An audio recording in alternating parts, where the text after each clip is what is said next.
These are the men who served in the 84th Infantry Division during the final months of World War II. First committed to action on the Siegfried Line in November 1944, they were quickly caught up in the Battle of the Bulge and the series of conclusive engagements that followed. This is their story. By the beginning of November 1944, the defeat of Germany appeared imminent.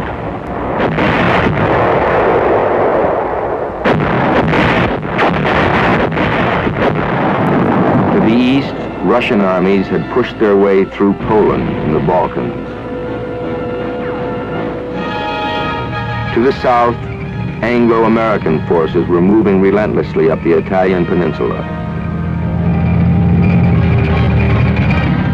To the west, Allied armies, having advanced through France and the Low Countries, now gathered along the borders of Western Germany.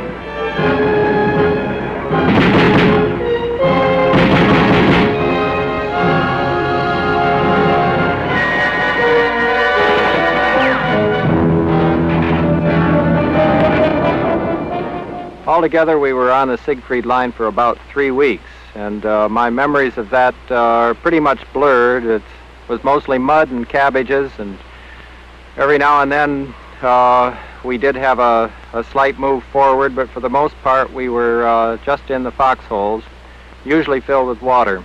American soldiers, on the whole, I believe, find it very difficult to hate. We spoke of the Germans and thought of the Germans as our enemy, but there was no such thing as violent hatred. The non-commissioned officer in the American Army is unique. He has to be the leader of his men, but many of the men under him can also be leaders. One of the chief problems that faces any replacement officer is measuring up to the opinions the men had of the officers that commanded them before. And after we got all the battalions settled down in their foxholes for the night, I dug out a pair of blue silk pajamas that my wife had insisted that I put in my bedroll, and put them on and crawled in my bedroll to sleep for the night. Of course, this news spread around over the battalion immediately, and my purpose was achieved because all of the men felt that if the old man had gotten in his silk pajamas and gone to bed, that certainly there was no trouble or they weren't in great danger, so they relaxed and were able to get a good night's rest. These are the men who served in the 84th Infantry Division, a division that distinguished itself in a series of critical engagements during World War II. Thus, this story could be the story of any infantry division where the uncommon virtues of courage, endurance, and self-sacrifice became the commonplace.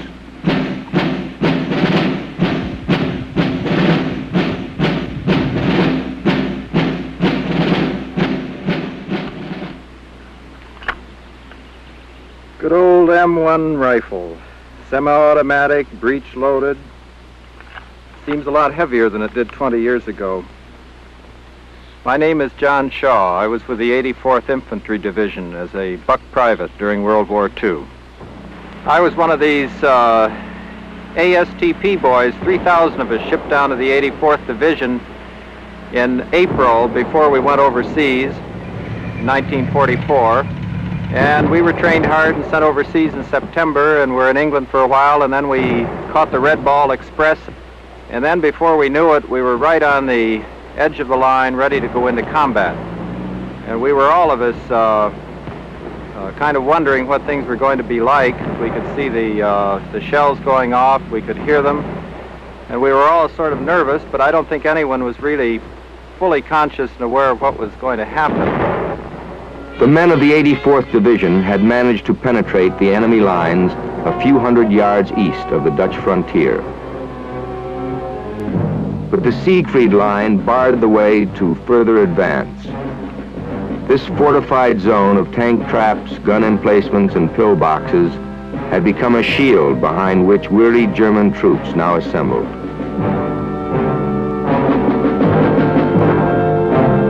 General Siegfried Westphal, Chief of Staff to Field Marshal von Rundstedt, had this to say of the situation.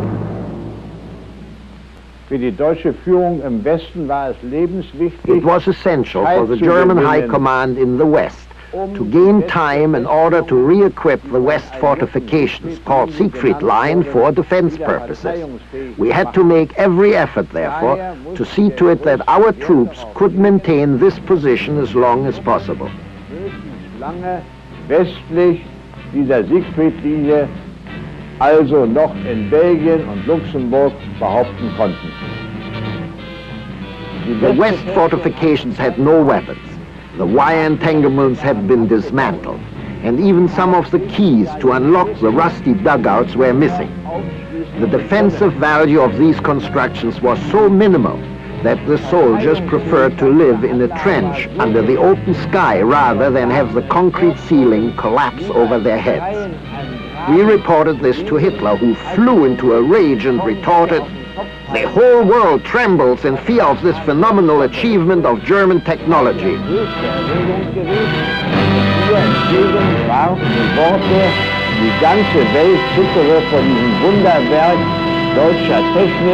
The 84th Division's immediate mission, part of a general offensive, was to crack the Siegfried Line at the town of Geilenkirchen, and then establish beachheads on the nearby Rohr River. Beyond lay the main objective, the Rhine. I'm Lieutenant General Lewis W. Truman. During World War II, I was a colonel, Chief of Staff of the 84th Infantry Division, and Chief of Staff to Alexander R. Bowling, the Commanding General of the 84th Division. The intelligence which we received was of the very best. The individuals, clear down to the squad level, were indoctrinated, instructed exactly what their jobs were to be. There is no question but that we had very much confidence that we'd be able to carry out this mission. I know also that the regiments, the battalions, the companies, and the platoons and squads had that same feeling of confidence. The 84th Division would be supported by the British on the left and the American 2nd Armored and 102nd Infantry on the right. Facing them were several Volksgrenadier divisions and a number of crack panzer units. At precisely 5 minutes to 7 on the morning of November 18th, an artillery barrage signaled that the attack had commenced.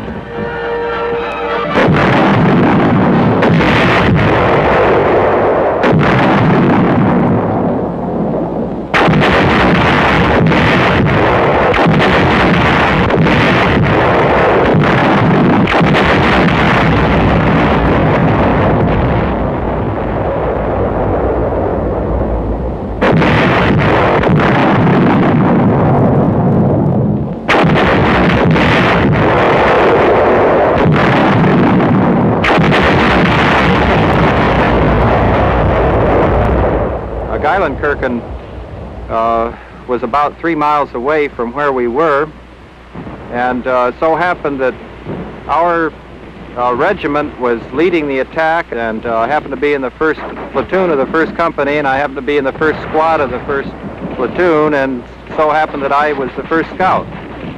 So I was first. And we came through a little woods and out onto a sports plot. So we shot across this clearing and into the outskirts of the town. And there was a trench there, and we walked up the trench, all of us feeling pretty happy at this point and pretty proud of ourselves for having gotten that far.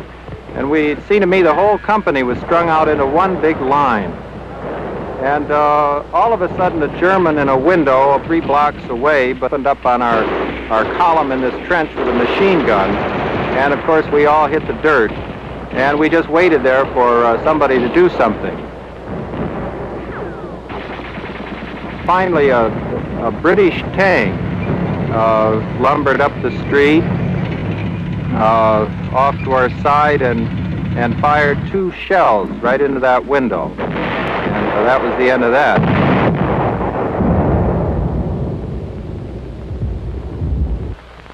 I'm Richard K. Hawkins. I was a first lieutenant with A Company 334th Infantry of the 84th Infantry Division. It was necessary for complete cooperation between various branches of the Army.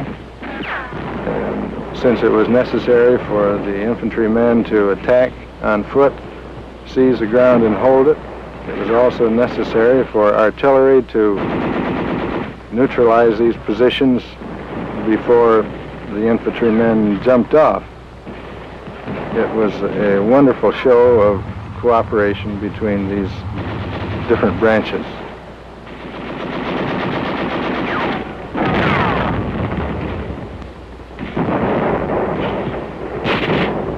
We got through Geilenkirchen and we started on the road that we thought was taking us right to Berlin.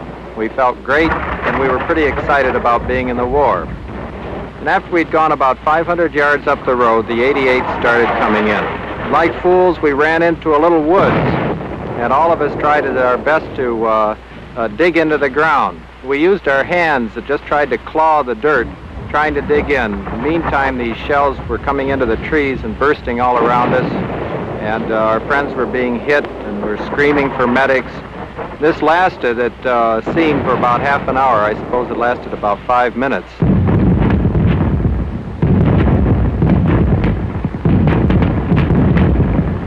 I am Fritz Kramer. I was with the 84th Division as a rather elderly soldier from my 35th to my 37th year. I do remember very clearly now the feelings we had, like all men who go into battle for the very first time. We were uncertain. We were very unsure of ourselves. We knew very well that combat was very different from training. And I remember this excitement, and I may frankly say, for all soldiers who may come after us, we were also full of fear. Not necessarily fear of the enemy, but fear of our own making it or not making it. How would we stand up? I think our general told us later that he had been praying in those hours when he committed the men he had trained for the first time for combat. I know now, and we all know now, that the battle went well and that our one regiment that was attached to combat-proven British forces did well, found the praise of the British, and we immediately gained an extraordinary increase in self-confidence. We had met the enemy, and while we certainly hadn't performed any great heroics, we felt our self-confidence greatly increased. I'm Donald Phelps. I was a sergeant in the 333rd Infantry of the 84th Division. We found that we could sneak up to pillboxes easily at night, hit and run. The biggest problem in this type of action was that the regular emplacements of the German army and the pillboxes had everything so zeroed in that all major road intersections were under constant interdicting fire.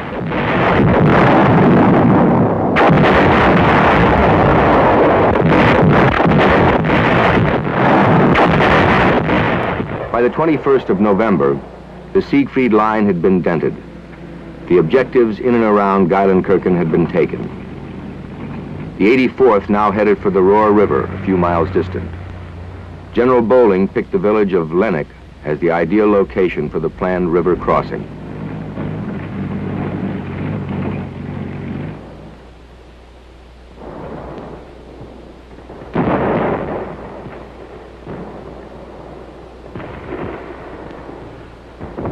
Before our actual combat experience, we always thought that engineers were people who came along after we passed through and repaired bridges and so forth.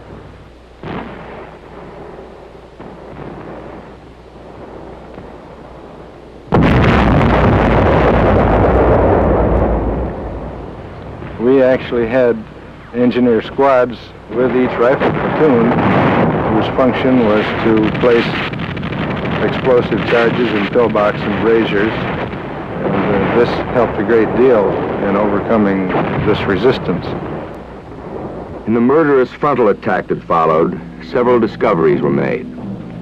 All sectors of the German Western Front had strict orders to relinquish as little German territory as possible. Every inch of ground was to be defended tenaciously.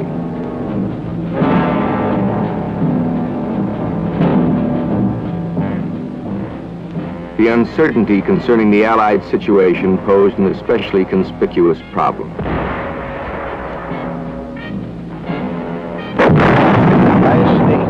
One never knows what the enemy has up his sleeve. One does not know for certain how strong he is. One does not know about his disposition. Many things can only be guessed. But there are certain impressions one does acquire. We were of the opinion that the American unit, excellently equipped and under good leadership, was headed for ultimate success, confident of victory. Besides, the command was prudent, advancing step by step, and justly trying to avoid bloodshed wherever possible. Geführt, siegessicher dem Erfolg entgegensteuerte.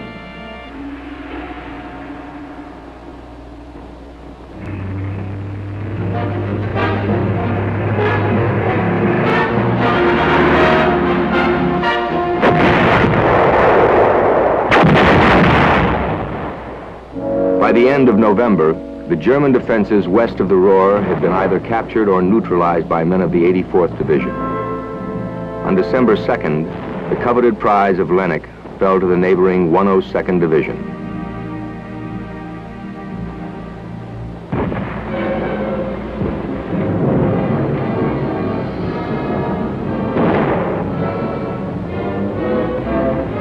To sum up the actions of the 84th Division in the Geilenkirchen area in the Siegfried Line, it had reduced or captured 8 strong points or villages.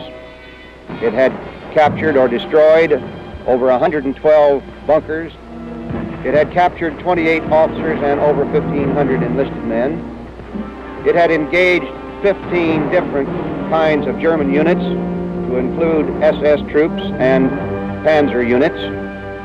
And we might say, as an overall sum up, every mission had been accomplished.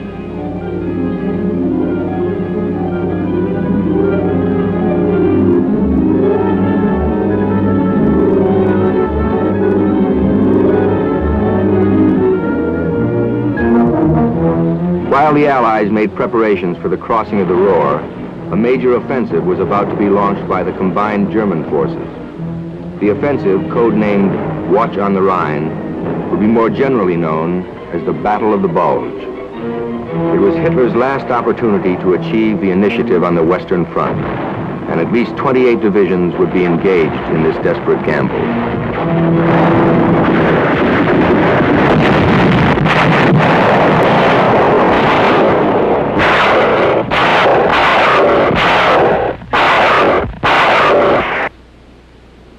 The field that I am on this afternoon is representative of those around Marsh, Belgium that are now being farmed again. In December of 1944, much in contrast, these fields were not being farmed. There were streams of refugees all through the area, again moving out because the intelligence was, or their rumors were, that the Germans again were coming into the town of Marsh.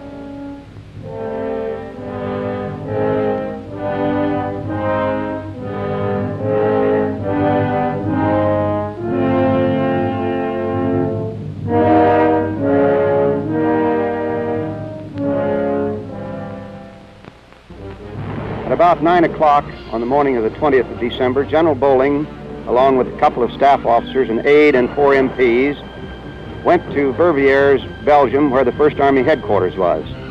He asked what the enemy information was, and the only thing they could tell him was it was fluid. Also, he asked for what the mission of the division would be in the Marsh area. He was told that there the division should go into an assembly area.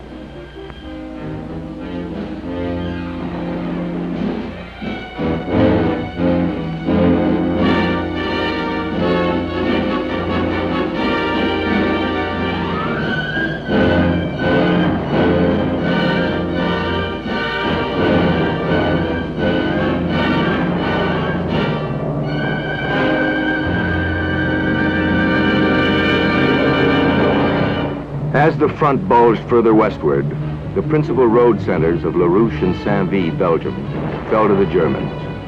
Bastogne was encircled and its capitulation seemed certain.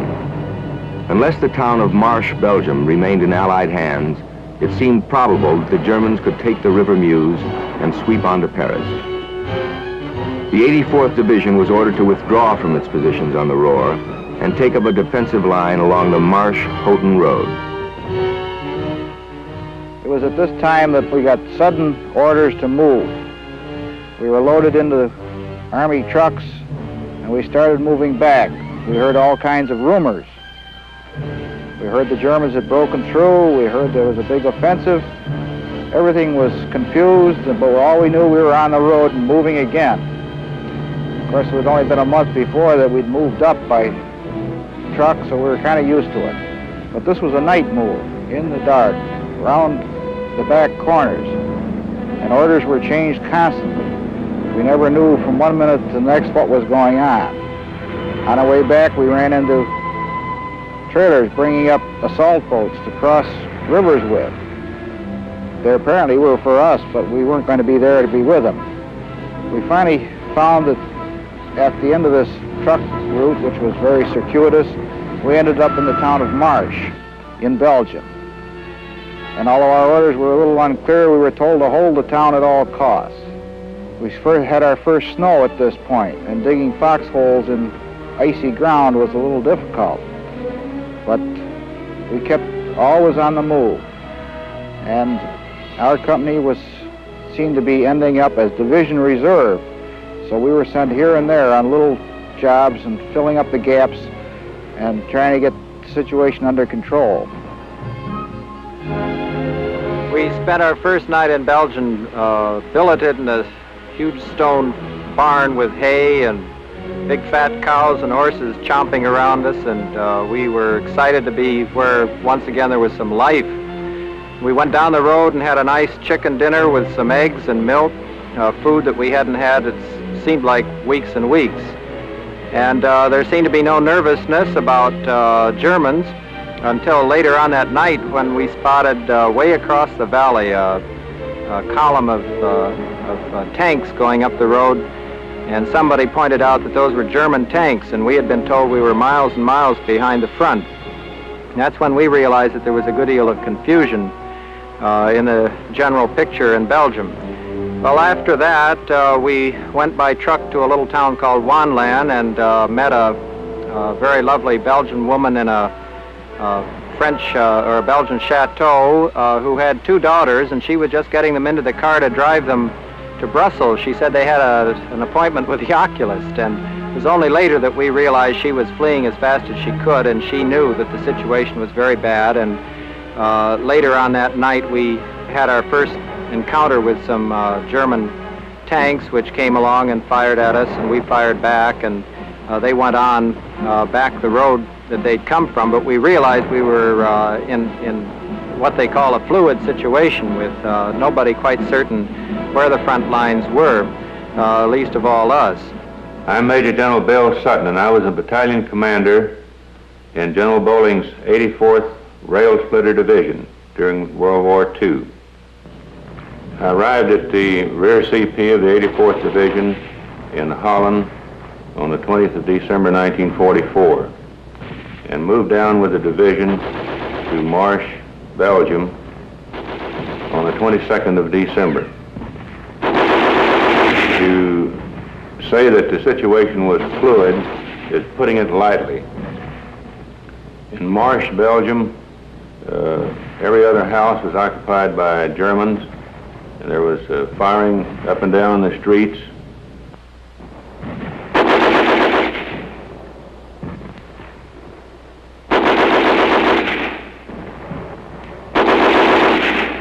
The 334th Infantry had organized positions along the front edge of the Marche-Houghton Ridge. I can remember that the foxholes were sometimes 150 yards apart, and they'd been dug in frozen ground, sometimes with the aid of explosives.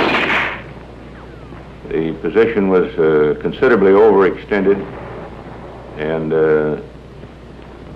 various pockets of German tanks and infantry existed all up and down the line. And during the day, the Germans had infiltrated tanks and infantry into a wooded area back of the front lines and in front of the reserve elements. And they were discovered quite by accident by a small unit going up to reinforce an attack. Took the wrong road and ran into this pocket of German tanks and infantry.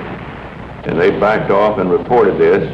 The 84th Division artillery fired on this pocket, which was pretty well defined, and they knocked out all of these tanks and killed several hundred Germans. When the artillery had finished firing, one battalion, I remember the 326, had only 6 rounds of ammunition left. We had other ammunition on the way, but no one knew exactly when it would get there, and it was a rather touch-and-go situation.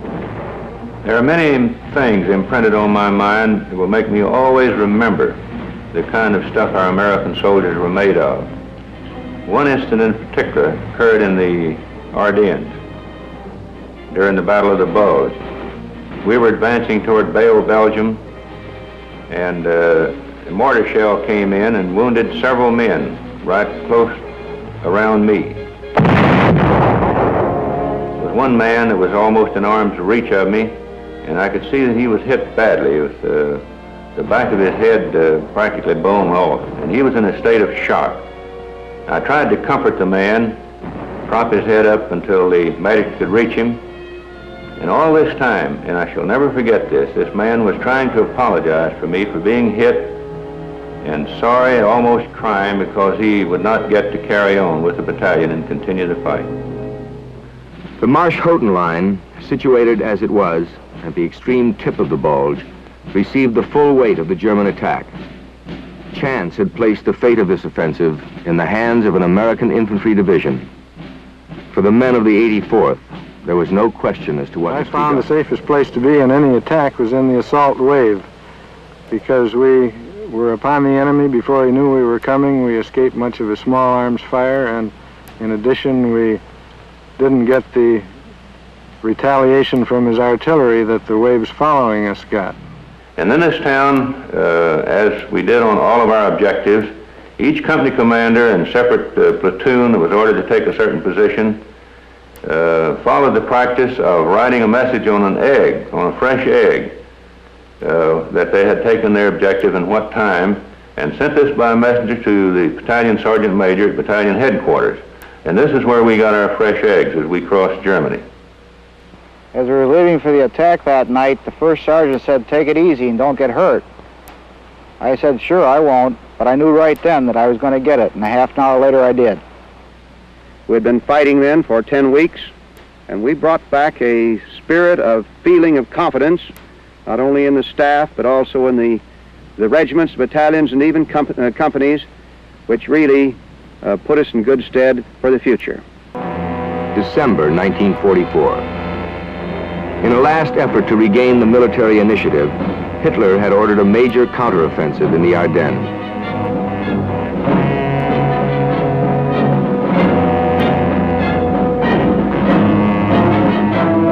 As fog and sleet grounded all Allied planes, German infantry and panzer units swept 50 miles into Belgium, recapturing the key road junctions of Saint-Vit and La Rouche, and surrounding the defenders of Bastogne. A major part of the German attack was turned against the town of Marsch, Belgium, the key to the River Meuse, beyond which lay Paris, only recently liberated, and Antwerp, the Allies' chief supply port.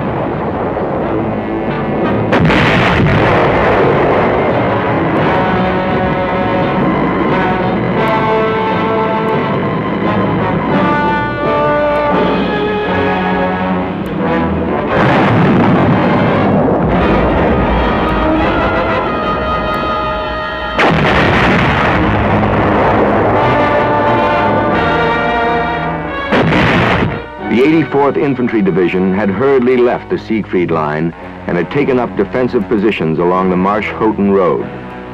Only by the most heroic resistance would the Allies be able to hold in the flanks of the Nazi salient and keep the enemy line from bulging further westward.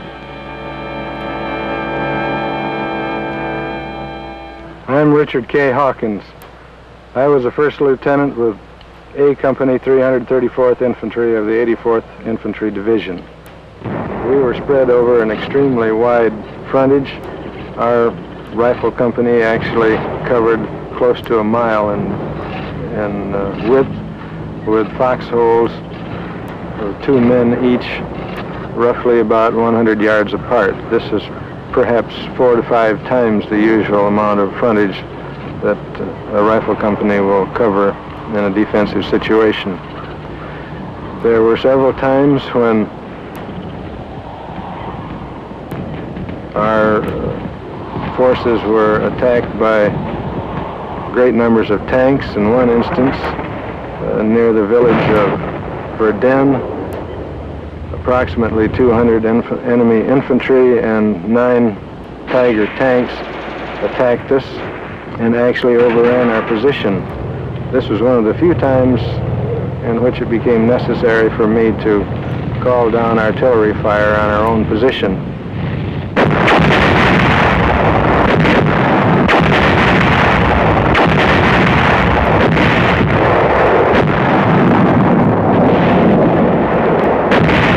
Enemy casualties during the Battle of the Bulge were much higher than ours, due to the fact primarily they were expending themselves against defensive position, and this happens in any battle. However, they had far overextended their supply lines, and many of the troops that we captured had not had any food for some time, and I would say that their casualties outnumbered ours by at least 3 to 1.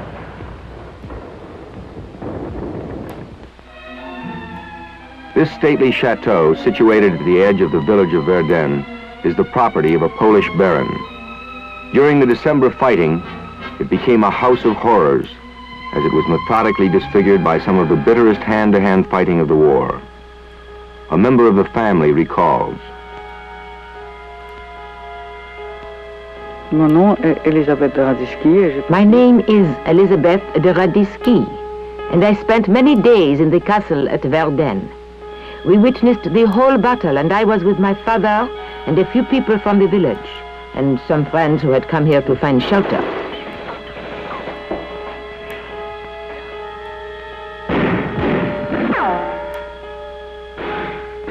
We spent 5 days and 5 nights in the cellar of the castle. First came the Germans, then Americans.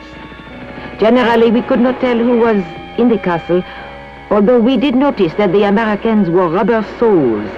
They walked softly, whereas the Germans, who wore metal tips, were very noisy.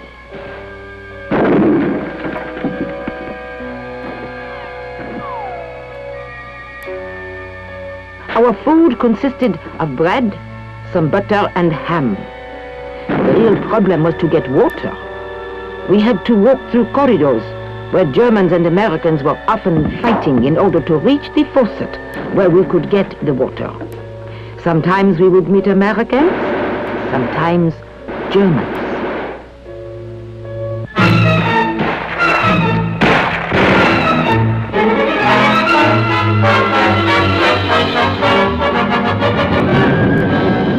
A week after the Ardennes offensive had begun, the weather suddenly cleared. Allied air reconnaissance and bombardment was now possible.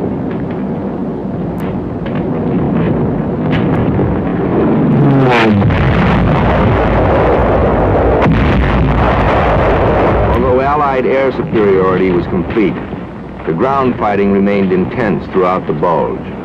The turning point in the battle for Marche came on December 26th.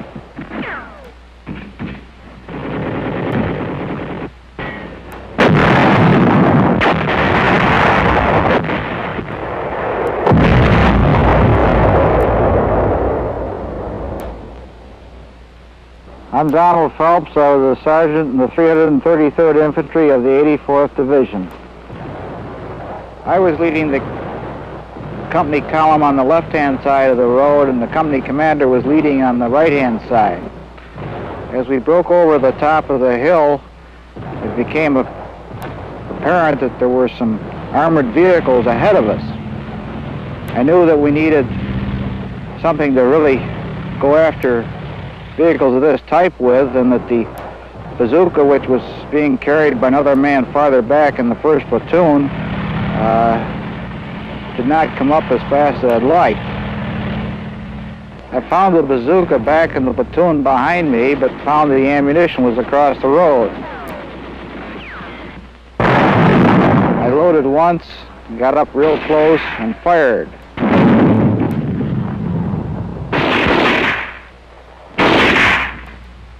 And I was very gratified that the bazooka worked properly and I made a good hit.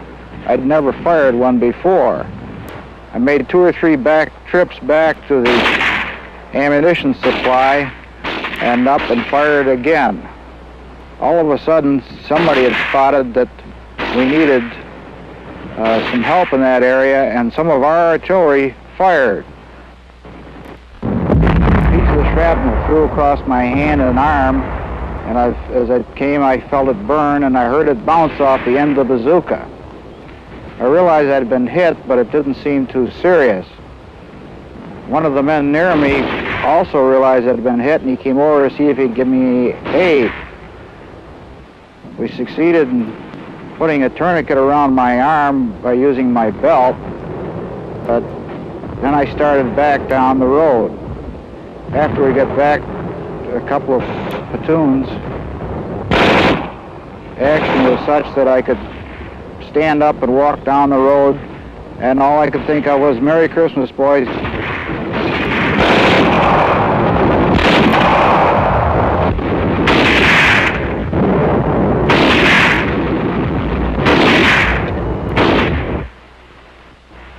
My name is John Shaw. I fought as a buck private with the 84th Infantry Division during World War II. It was excruciatingly cold, and I remember trying to get a drink from my canteen, which was frozen solid. And so we started out through the woods, crouching and moving forward. And then someone yelled, "Fire," and shout. And so we started firing and shouting. And the tracers went through the woods, and we moved on in a kind of hysterical way, getting more and more excited as we moved forward and heard more noise and were firing.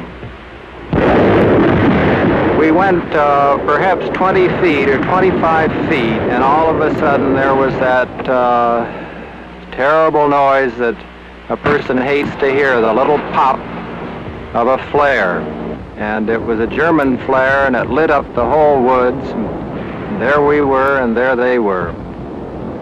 The Germans then opened up with machine gun fire in 88s, and I know I had a kind of sinking feeling that this was it. This was the first real fighting that our company had been in, where we were playing with the big boys, and we knew that this was for keeps, and all of us were terrified. These machine gun bullets were firing a few feet off the ground, and then occasionally, as they would rake up and down this line of all through the woods, occasionally they would dip down, and then you'd hear somebody screaming from that section where they dipped down. And they sprayed us just as if they had a garden hose. They sprayed and sprayed, and then the more flares went up, and the tanks opened up directly again with 88 fire.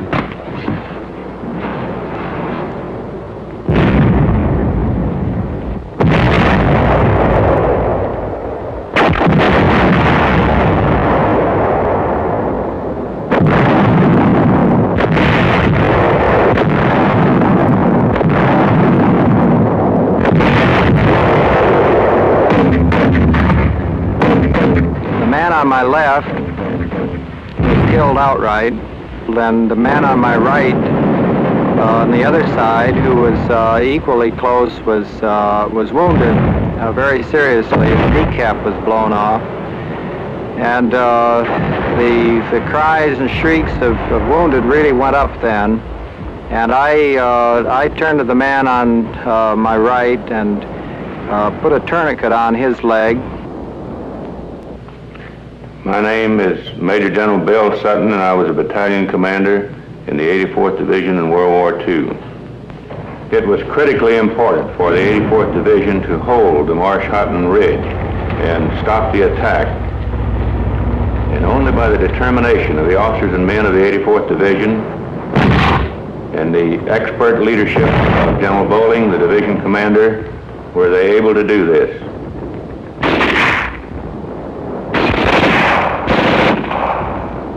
After the German advance was stopped in the last few days of December, the Germans were noticed to be digging in front of the position, which indicated they did not intend to continue attacking.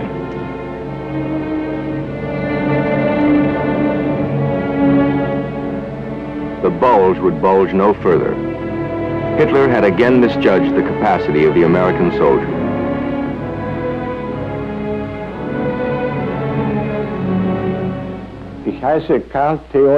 My name is Karl Theodor Siegfried Westphal. My last rank in the German army was that of a general of the cavalry. From the beginning of September 1944 until May 1945, I was commander of the General Staff of Commander-in-Chief West.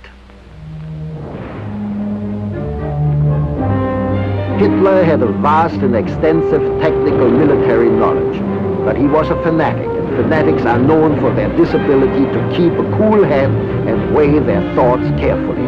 This, however, is an absolute necessity for the strategist. At the same time, Hitler was not inclined to consider the enemy capable of accurate and fast action. He was and remained a military dilettante. Das ist aber Voraussetzung für den Strategen. Ebenso war nicht geneigt, dem Gegner richtiges und schnelles Handeln zuzubilden. Daran ist gescheitert. War und blieb ein militärischer Dilettant. The cost to Germany of Hitler's miscalculations would be staggering. More than 250,000 men dead, wounded or captured. At least 1,400 tanks and guns destroyed or abandoned. Slowly and painfully, the remnants of the once proud Wehrmacht retreated behind their shattered western defenses. It was the beginning of the end. By the 3rd of February, the 84th Division had again moved back to their positions on the Siegfried Line. Their watery objectives lay before them: the Ruhr, the Rhine, and the Elbe.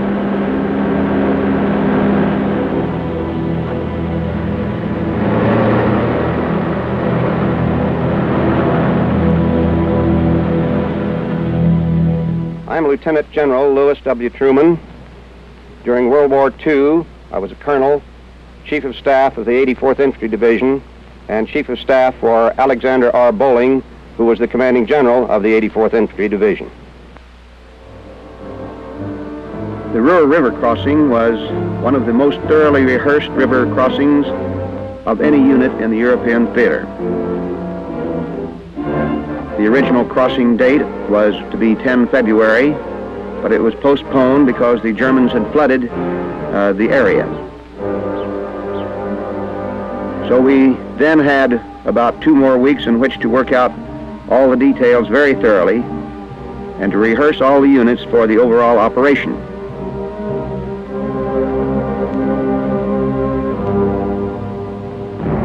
It's amazing that we ever got across the Ruhr River, considering the confusion that takes place during the preparations for the attack. If you can imagine us being pitch dark with a narrow road with huge trucks with pontons for the assault bridges to come later along one side of the road and a very narrow strip available to move up troops through. When you consider the horrible noise of the artillery preparation, which lasted for 45 minutes prior to our crossing, during which time commands can't be heard, and it's very difficult to give any orders and expect them to be carried out.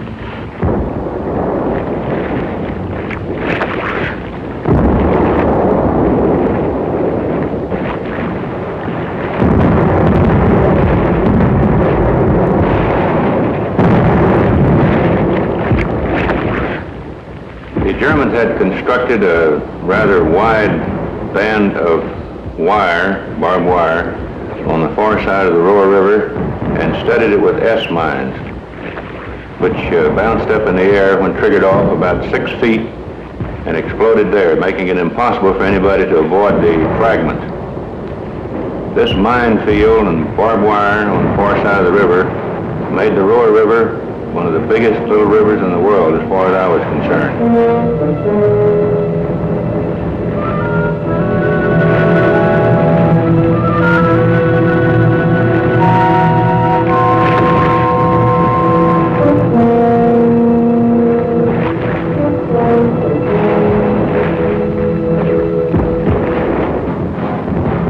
Before that day was over, we had 2 full infantry regiments across. The Germans were caught off balance. They did counterattack us at the town of Ball, but they were unable to organize themselves fast enough. And after 3 days, our position on the other side of the river was secure. It was General Bolling's impression at that time that the German soldier was no longer the same soldier whom we had faced earlier. The point now was to break through all of the resistance and give the enemy no time to catch his breath or to recover even for a moment.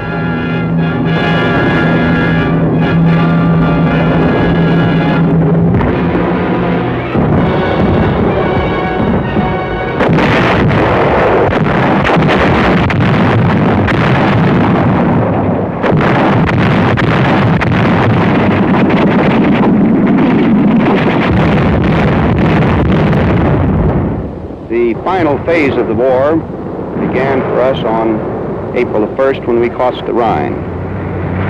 Everything we had was on wheels and they were all turning.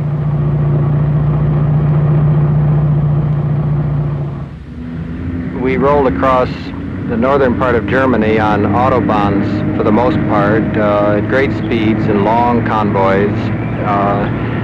This was exciting because we were covering so much ground compared to what it had been like on the Siegfried line earlier. And we rarely had to get out of the trucks except when we'd run into a rash of firing, then we'd have to jump out and run for cover, and then after a while the whatever difficulty would be taken care of, and then we'd roll on again.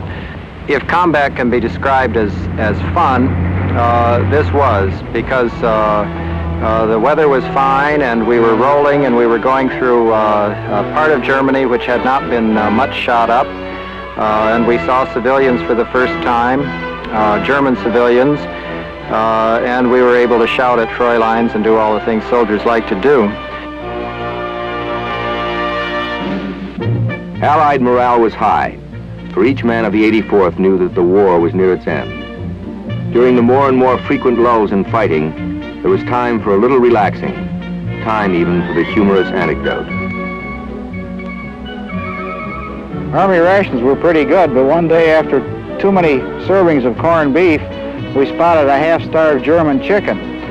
One of the men went out gunning for it. He was using an M1 rifle, but he had armor-piercing bullets in it. The soup we made that night, we had to strain the bones through our teeth. I am Fritz Kramer. I was with the 84th Division as a rather elderly soldier from my 35th to my 37th year. In one respect, I have to admit, however, I probably was not a very typical and normal soldier. I did like the army food. I wanted to get lots of food, I got it. I wanted to get simple food, I got it. Very many of my playmates felt that the army food was not good, but I must say in this connection that I have found in life that the people who, when traveling, complain that the oysters are never fresh enough and the champagne never cold enough are generally people who at home had neither champagne nor oysters.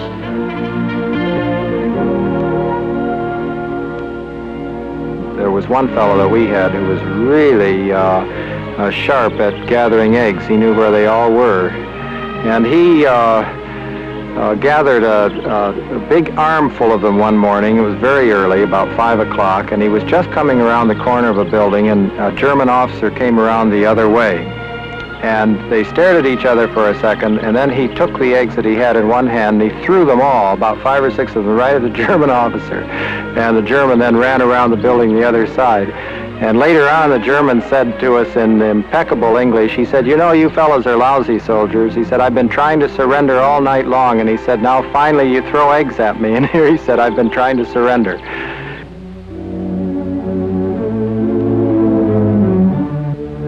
But there were other German soldiers who found surrender less of a problem. This experience was noted by a new member of the 84th Division, Lieutenant Colonel Alexander Bowling Jr., then a rifle company commander and a son of the commanding general. He had only recently escaped from a German prisoner of war camp. By the end of April, A Company had reached the Elbe River. And this started a short but rather strange life for the men in the unit. The Germans had naturally withdrawn across the river to the other side, and they permitted us, strangely enough, to enjoy a degree of freedom during the daylight hours. We actually could go out into the river and fish, near our banks, of course. But at nighttime, any movement along the river whatsoever drew fire. At that particular time, there was a degree of mixed emotions among the men in the company. There was that particular feeling in which they wanted to go on and be the first unit into Berlin, which had been the division objective ever since they landed in Europe. And at the same time, the soldiers, I don't believe, wanted to have the honor of being the last man, the last casualty in the war. And I must admit the Elbe looked very wide at that time. After just a few days, really, on the Elbe, we awoke one morning and discovered, much to the amazement of everybody, that the far bank was virtually covered with tens of thousands of German soldiers, desperately trying to get across to our side. It was quite apparent that there was no effort, that this wasn't an attack, and as a result there was no effort on our part to prevent this crossing. They were trying to get across on rafts that they had made during the night, and on boats, on inner tubes, any way they could get across, and they were quite successful. And this, of course, was the day when our battalion, and I guess the division, captured the largest number of prisoners. The war wasn't over, but the Germans had decided that they were going to surrender to us rather than to the Russians. One of the lasting memories for me of this last action was when General Bowling and I crossed the very swift Elbe River to meet the oncoming Russians. This was on the 26th of April. On the far bank of the river were at least 10,000 German soldiers who had not yet been taken prisoner. Some were wounded, others were sick, and all were thoroughly demoralized. The very sight, though, of so many men trapped there on the other side of the river symbolized for me the total collapse of the German army and the absolute conclusion of hostilities. When we finally encountered the Russians on the opposite bank of the Elbe, they appeared to be a rather motley, disorganized crew with all kinds of transportation, including horse-drawn wagons, ambulances, motorcycles, bicycles, and even a few riding bareback plow horses. They were a very friendly, boisterous lot who seemed extremely happy to meet up with the Americans and finally realize that the war was at an end. For those who met at the Elbe on that April day in 1945, the war had reached its inevitable conclusion. On May 7th, the end would be made official by the formal surrender of all German forces to the Allies. The Third Reich, which Hitler had proclaimed would last 1,000 years, now lay buried within the rubble of a devastated Germany. For the majority of Germans, there was nothing left to fight with. nothing left to fight for.